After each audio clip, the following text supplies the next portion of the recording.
guys, welcome to another edition of X World. Now, in today's edition, we'll be discussing the match review between Chelsea versus Chelsea Feeder Club. If you know, you know. You know, Chelsea is technically making Brighton their feeder club, whereby they tried, especially the new owner, they try to copy every pattern that Brighton is actually doing, and they feel that that is actually helping Brighton to become the level where they are. That is the reason whereby they went ahead to start changing their strategy, buying players, buying kits, kindergarten kits, saying that you want to set a target that you don't want to buy a player that is above 21 years of age.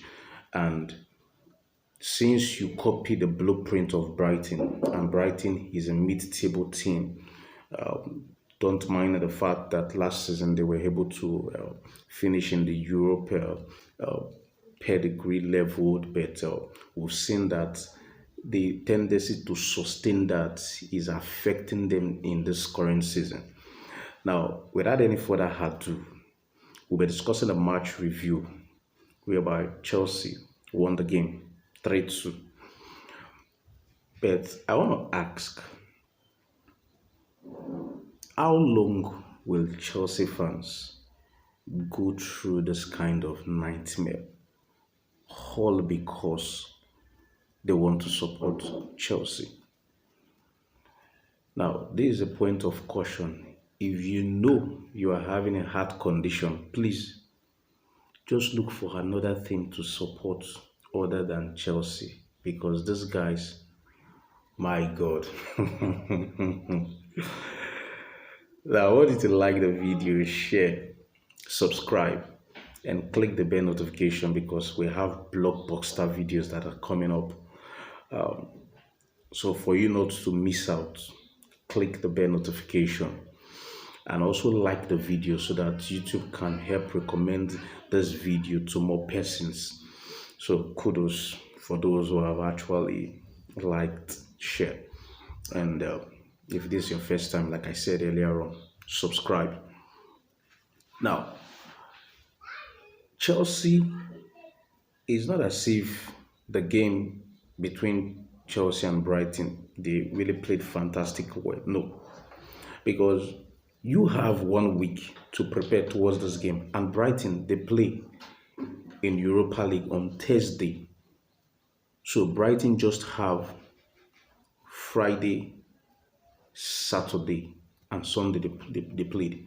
And you could see, because they are still having a game coming up in the midweek, they have to rest the big boys, some of the big boys in the team, not minding the fact that they had injuries. Now, Chelsea started the game well, because what we're expecting was a response, especially when you consider the kind of lackadaisical performance that they did against Newcastle, whereby they were making silly mistakes. And one will expect that you learn from your mistake.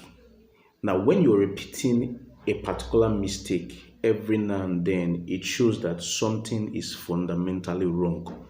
Because in the game against Newcastle, that Chelsea lost 4-1, you could see whereby the captain of the team that is supposed to set the bar, where every other player in the team will look up to, let the team down in the person of Reece James. And Galadog did the same thing again. It's not as if this is a straight red card. Now, a professional player, when you have a yellow card booking to your name, you become very careful when you are defending.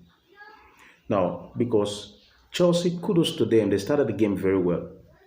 Enzo Fernandez scored the first goal. And who could ever imagine that the first goal come from Enzo Fernandez with his head?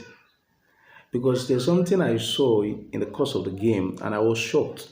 Chelsea, they are not good in set piece, and I was surprised that the first set piece Enzo Fernandez scored set piece, hereby they will launch the ball to the far end, then somebody will actually uh, head the ball, bring it back, then somebody can just do some tapping. And the same thing they did in the second goal that Cole scored.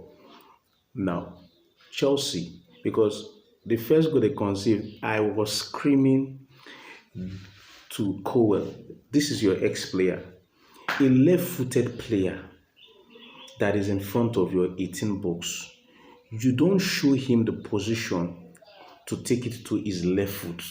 You tried every best possible to make sure that you close his strength and push it to his weaker foot. But I was so surprised. Cowell did not do that. And I was shouting, screaming, don't let him bring it to his left. What a lovely goal. 2-1.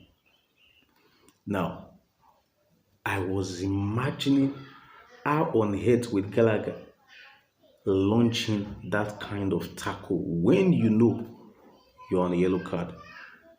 So unfortunate red card. And at that point in time, I was like, oh, see, I've started again. What is the hope in this team? And second half started because he got a red card in the 45th minute. And the second half started, and you just needed one chance, counter attack. Kudos to Mikhail Modric that cost the penalty. And I was so scared for Enzo Fernandez to take it because the last one he took, he missed. But what he decided to do was just play the ball in the middle, knowing fully well that the keeper, there's high tendency that he will want to dive to any of the directions. So just place it there. 3-1.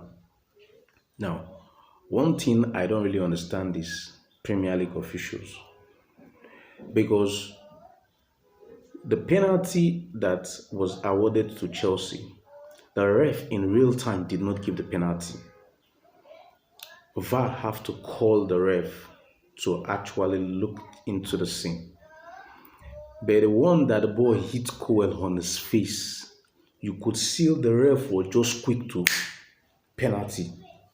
And I was like, what is happening? And when you see the replay, it just shows clearly that this is not a penalty. And it was called to the screen side, VAR. And I was wondering, how long does it need you to take to look into the scene and just see that this is not a penalty? And I was just like, Premier League help, don't help us up. And thank God, the correct decision, it wasn't a penalty. On Chelsea, they concede at the tail end. Now, Chelsea Football Club, how long are we going to suffer just because our hearts bleed this?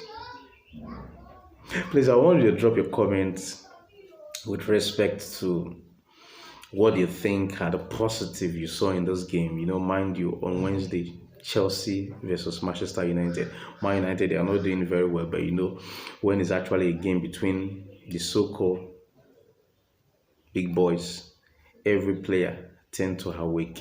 We'll see about that. Come on, let's go, Chelsea.